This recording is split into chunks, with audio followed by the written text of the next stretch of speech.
মুমিন বান্দা বান্দিরা, তোমরা আমার দয়ার নবীর উপরে দরুদ ও সালাম পড়ো। আল্লাহ খুশি হয়ে যায় নবীজির পরে যদি কোনো বান্দা কোনো বান্দি বেশি বেশি করে দরুদ ও সালাম পড়ে, আল্লাহ এত খুশি হয়ে যায় একেবারে সঙ্গে সঙ্গে নগদ নগদ 10টা নেকি আগে দিয়ে দেয়, 10টা গুনাহ মাফ করে দেয়, 10টা মর্যাদা বান্দা বান্দির বাড়াইয়া দেয়। এটা হলো ফার্স্ট স্টেপ, পহেলা বারে। এরপরে আল্লাহ যদি খুশি হয়ে যায়, বান্দা বান্দির দরুদের মন মানসিকতা ইখলাস তো মহব্বত যদি বেশি হয়ে যায়, চোখের পানি ছাড়িয়া নবীর মহব্বত যদি পাগল করা হইয়া সুন্নতি আমলগুলো ধরিয়া বেশি বেশি যদি দরুদ সালাম বলতে পারে, ওই বান্দার জাহান্নামের আগুন আল্লাহ মাফ করে দেয়। এজন্য বেশি বেশি দরুদ আমার নিয়ম, মাহফিলে হোক যেখানে হোক দরুদ একটু বেশি পড়ার ইচ্ছা পোষণ চেষ্টা করি। আমি আপনাদের বলি, যত নফল ইবাদত আছে তার মধ্যে একটু দরুদ বেশি পড়লে ভালো হয়। কি বলেন, হয় কি হয় না? আরে ভাই, আমি শুধু আপনাদের বলছি না, আল্লাহর নবীর একজন সাহাবী সুবহানাল্লাহ নবীজিকে বলতেছেন, ইয়া রাসূলুল্লাহ, নফল বন্দেগী যা করি তার ভিতরে দরুদ কতটুকু পড়ব? ইয়া রাসূলুল্লাহ, যদি অর্ধেক পরিমাণ পড়ি তা কেমন হয়? নবীজি বললেন, ভালো হয়, তবে আর একটু পড়লে ভালো হয়। সাহাবী বলেন, ইয়া রাসূলুল্লাহ, তাহলে 3 ভাগের 2 ভাগ দরুদ পড়ি আর 1 ভাগ অন্য নফল ইবাদত করি। নবীজি কয়, হ্যাঁ ঠিক আছে, তবে আর একটু পড়লে ভালো হয়। সুবহানাল্লাহ। সাহাবী বলেন, ইয়া রাসূলুল্লাহ, যদি আমি সবটুকু দরুদ সালাম বেশি করে পড়ি তা কেমন হয়? আল্লাহর নবী কয়, তা তোমার জন্য আরো ভালো হয়ে যায়। বান্দা যত বেশি দরুদ সালাম পড়বে, দুনিয়া আখিরাত তার জন্য কামিয়াব হয়ে যাবে। বেশি দরুদ সালামের বদৌলতে আল্লাহ খুশি হয়ে যান, নবীজি খুশি হইয়া যায়। আল্লাহর নবী যদি খুশি হইয়া যায়, ওই বান্দা দুনিয়া আখিরাতে ঈমান আমল আখলাক হিদায়াতের সব ব্যবস্থা মাওলা তারে করে দিবে। কি অভাব? কোনো অভাব নাই। আল্লাহর বান্দা নবীর উম্মতের কোনো অভাবই নাই। অভাব কিসের? যে আখির জামানার পয়গম্বরের উম্মত, তার আবার অভাব কিসের? সেরা নবী সাইয়্যিদুল আম্বিয়া ইমামুল মুরসালিনের উম্মত, যার জন্য আল্লাহ পাকের সব খাজানা খোলা রয়েছে। এমন নবীর উম্মতের জন্য কোনো ভয় নাই, চিন্তা নাই, কোনো অভাব নাই। শুধু লাইনটা মদিনায় লাগাইতে পারলে হলো। সুবহানাল্লাহ। এই দরুদের ব্যাপারে শুধু কথা বললে অনেক কথা, আমি এদিকে আর বাড়াইলাম না, শুধু একটু ইঙ্গিত দিয়ে গেলাম। তাহলে আমরা বেশি বেশি দরুদ সালাম বলবো, রাজি আছেন কিনা? আস্তে চলতে দরুদ সালাম বেশি বেশি বলবো। বিশেষ করে সকালে ফজরের নামাজের পরে 100 বার, মাগরিবের পরে 100 বার, না পারলে ঘুমাবার আগে 100 বার। আর বড় দরুদ না পারেন, একেবারে ছোট্ট একটা দরুদের কথা বলে নেই, সাল্লাল্লাহু আলাইহি ওয়াসাল্লাম, একেবারে ছোট। এতটুকু একটা দরুদ 100 বার পড়তে বেশি সময় লাগে না। কি বলেন, লাগে না? আরে আজে বাজে বাদ দেন, ওই ফেসবুক টেসবুক ওই ইউটিউব ওই সব বাদ দেন। সব বাদ দিয়া মাওলার জিকির আর আমার নবীর দরুদ। সময় কিন্তু বেশি নাই, আজরাইল কিন্তু রওনা দিয়েছে। আজরাইল রওনা দিছে, সময় কিন্তু বেশি নাই। কখন যেন খপ করে ধরে বলবে, জান্ডা লইয়া রওনা দেবে, তুমি আর আমি লাশ হইয়া পড়িয়া থাকব। আর জিকির নাই, দরুদ নাই, খালি আব্দুল্লাহ বিনা কামাইতে চলিয়া গেলে ওই যে কবরের আযাব কেমনে হবে? মাহমুদ একটু আগে বলে গেল। কি বলেন, ঠিক কিনা? যাই হোক, আমি যে আয়াতটা পড়ছিলাম, আয়াতকে সামনে রেখে দুই চারটা কথা বলবো। প্রধান অতিথি সম্ভবত এসেছেন। মিনহা খালাকনাকুম ওয়া ফিহা নুঈদুকুম ওয়া মিনহা নুখরিজুকুম তারাতান উখরা। আল্লাহু আকবার। তিনটা কথা কালামে মাজিদের ৬৬৬৬ আয়াতের মধ্যে একেবারে ছোট্ট একটা আয়াত। এটা পুরো একটা আয়াত, ছোট্ট কনিষ্ঠ আয়াত। তিনটা কথা দিয়ে মাওলা আয়াতটা নাযিল করেছেন দুনিয়ার মানুষের কাছে। মানুষেরা সবাই জানে, যারা কোরআন শরীফ পড়তে পারে না তারাও জানে, ছোটরাও জানে, বড়রাও জানে, শিক্ষিত অশিক্ষিত সবাই জানে।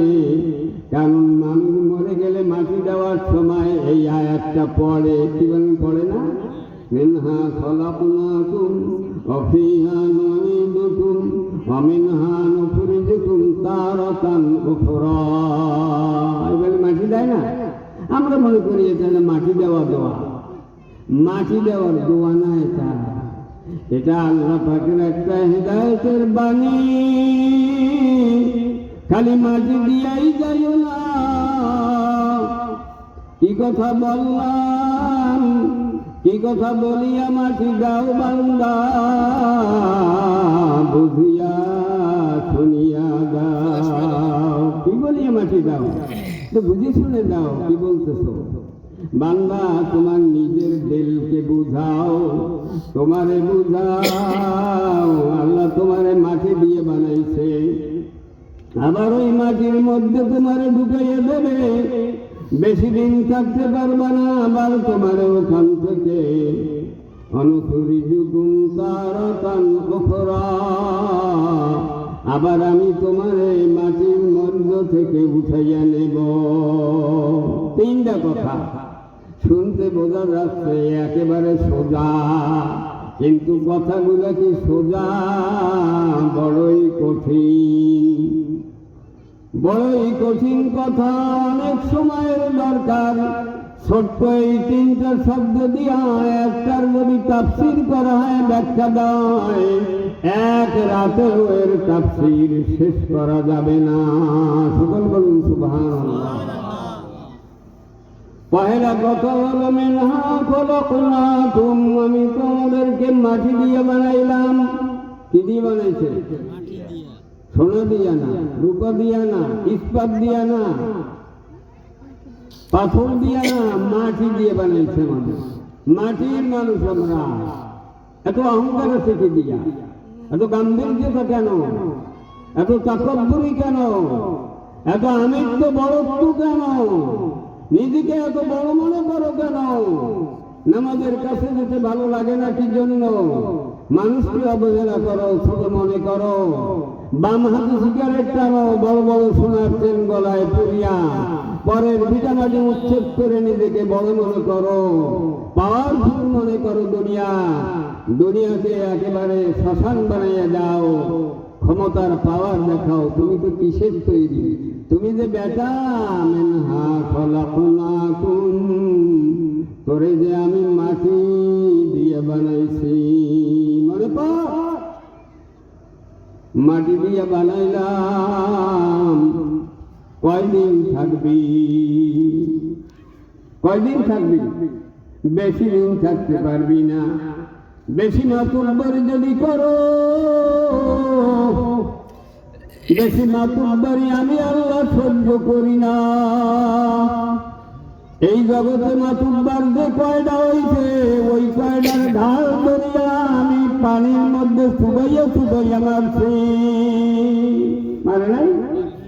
ফেরাউন, নমরুদ, সাদ্দাত, আবু জাহাল, এগুলোরে আল্লাহ অল্প দিনের মধ্যে দুনিয়ার থেকে বেজ্জতি করে ধ্বংস করে দিয়েছে। মাটি দিয়ে বানাইছি বান্দা, মাটির মতো নম্র হইয়া যাও। আল্লাহর নবী হাদিস বয়ান করেন, আল মুমিনুনা হাইয়িনুনা লাইয়িনুন। মুমিন হবে নম্র, ভদ্র, সভ্য, বিনীত। মুমিন কেমন হবে? নম্র, ভদ্র, সভ্য, বিনীত। হাঁটবে মাথা নিচু করে দিয়ে, দিলের মধ্যে আল্লাহর ভয় থাকবে, রসুলের তরিকা থাকবে। দেখলে বোঝা যাবে যে আল্লাহর এক বান্দা নবীর এক উম্মত যাইতেছে। সকল বলুন সুবহানাল্লাহ।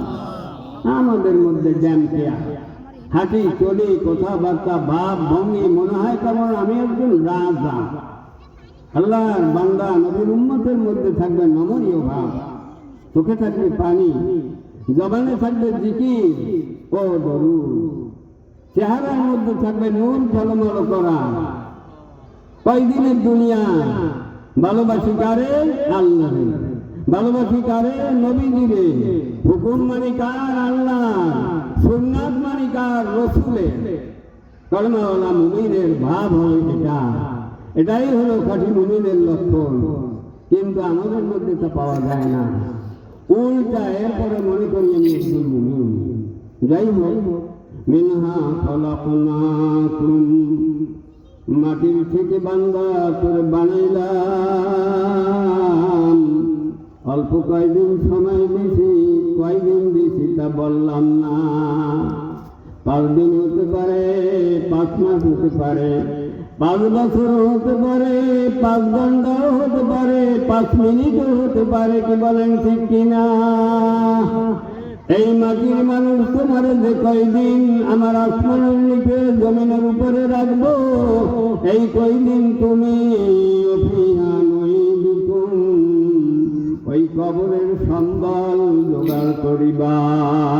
কি করবা? কবরের সম্বল জোগাড় করবা। তোমার এই জন্য মাটি দিয়ে জমিনের উপরে বাড়াইয়া ঘুরাইয়া ফিরাইয়া রাখতেছি। জীবনের মালিক কে? আল্লাহ। জমিনের উপরে আছি আমরা, খাই কারটা, পরি কারটা, পানিটা, বাতাসটা, আগুনটা, সবই তো আল্লাহ। আপনার আমার কিছু আছে?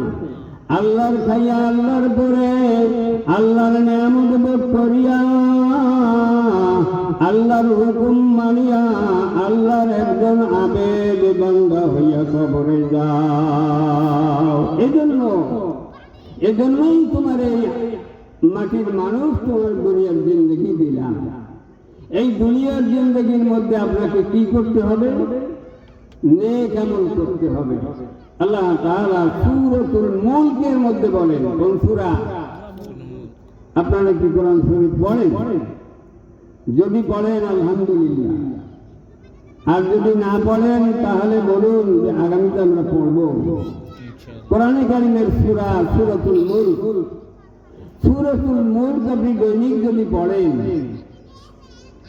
তাহলে ওয়াফিহা নুঈদুকুম, আপনাকে যখন আপনার আত্মীয় স্বজন, সন্তান সন্ততিরা নাওয়াইয়া, ধোয়াইয়া, সাদা কাপড় পরাইয়া, জানাজা দিয়া, অন্ধকার কবরের মধ্যে রেখে সব বাড়ি দিয়ে ঘুমাবে অন্ধকার রাতে, গহীন কবরের মধ্যে, তখন আপনি আর আমি একা, না আর কেউ থাকবে? স্ত্রীকে যাবে যে সারা জীবন একসঙ্গে রইলাম, এখন একা অন্ধকার কবরের মধ্যে, আমি একটু যাই, যাইয়ে সঙ্গ দেই, যাবে? কেউ নাই। আল্লাহ কয় বান্দা মাটির মানুষ মাটির পরে ছিলাম আমার কোরআনে কারিমের সূরাতুল মুলক যদি তুমি দৈনিক ঘুমাবার আগে একবার করে পড়তা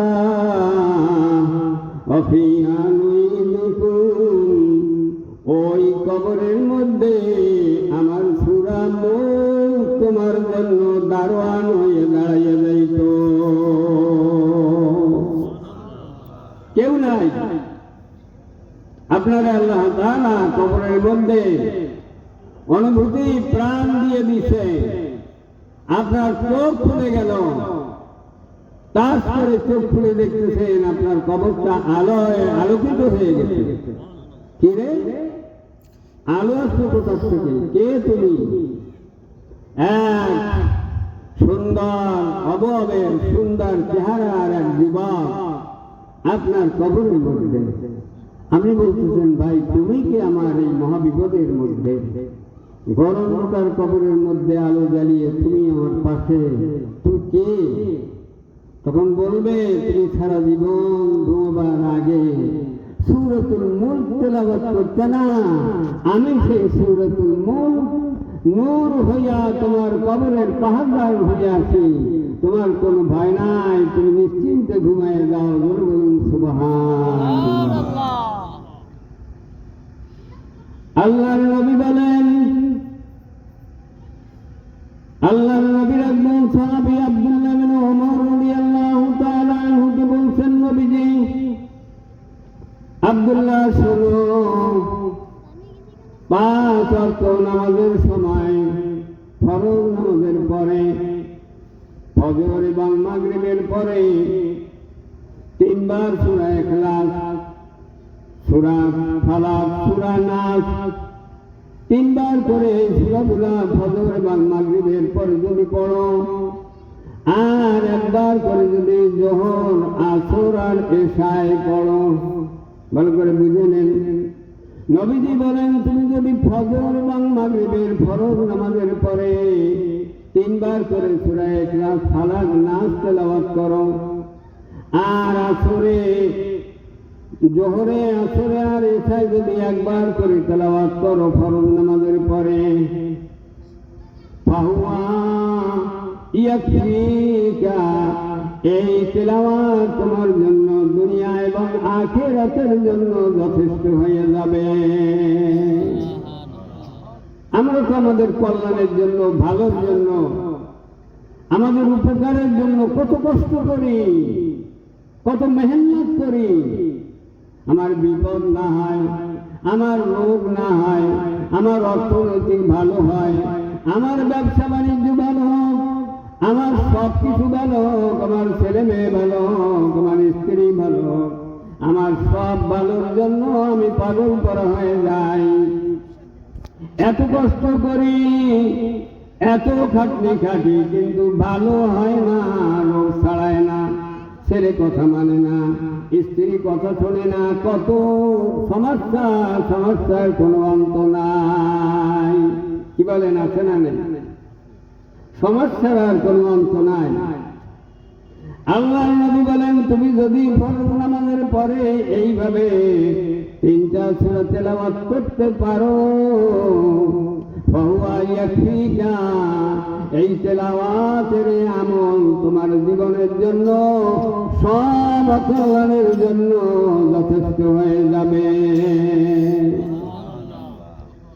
মিনহা খলাকনাকুম, আমি তোমাদের মাটি দিয়ে বানাইলাম, মাটি দিয়ে বানাইয়া কয়েকদিনের জন্য ঘুরাইয়া ফিরে যাও, ফিহা নুইদুকুম, আবার মাটির মধ্যে ফিরাইয়া নেব। মাটির মধ্যে অবস্থা বর্ণনা কিছু হয়েছে, অবিনহা নুখরিজুকুম তারাতান উখরা, আবার উঠাইয়া কি হবে সে কথা বলার সময় নাই। আর মাটির উপরে থাকলে আরো কি কি করতে হবে তাও বড় দরকার ছিল, তাও সময় নাই। আল্লাহ তাআলা আমাদের বোঝার তৌফিক দিন, আমলের তৌফিক দিন। আল্লাহ আমাদেরকে কবুল ও মঞ্জুর করিয়ে নিন। সকলে বলুন আমিন। প্রধান অতিথি আসছে, বসেছি আর